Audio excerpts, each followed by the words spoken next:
Finding an interesting topic is probably the hardest part of your PhD. Like, you spend easily a year to find a thing which you are interested in and it is interesting for the world. The idea of a PhD is you shouldn't know everything to begin with, otherwise why are you doing a PhD? The idea is that the academic community can help you grow as a researcher, as a competent and confident researcher, build your skills and allow you to flourish in your chosen field.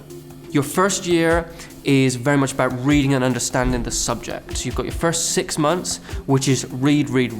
And it's not about you doing research, it is read, understand what's out there, get the general topics, read the seminal papers that are out there.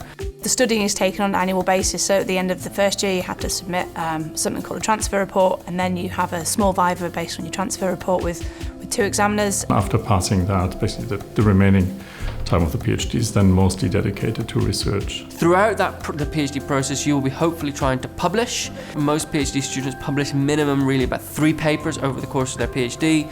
It's definitely challenging. It's the role of postgraduate researchers to actually conduct really good quality research. But at the same time, that's very rewarding. You feel that you've made a contribution to human knowledge in some way, so that's a really good feeling. Supervisors, you generally have 2, you may have 3. You have a main supervisor, that's your first point of contact, the one who kind of knows most about your work. They will typically be quite involved in your research on a day-to-day basis, or at least on a weekly basis. The supervisors are researchers first and foremost, so they publish papers, they conduct research, they're very active in their fields. The supervisor-PhD student relationship, in my particular case, was more of a partnership rather than a boss-subordinate.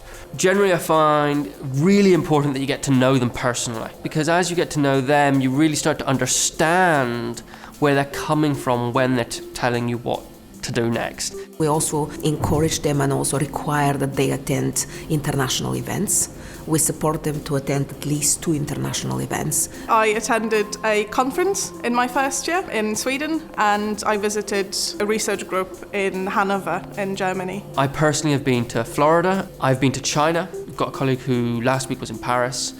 So you really do get to travel as well. That's an exciting bit of the PhD. You get to present your work and you start to realise that you are actually now the expert, but you also get to see some sights. You get to meet a lot of people, a lot of young researchers especially, who just started out, who are working in the same area, and you can collaborate with them. You can also meet the professors, basically attaching a face to the name. I mean, you've been always reading their books and their research work. It's a very nice learning experience.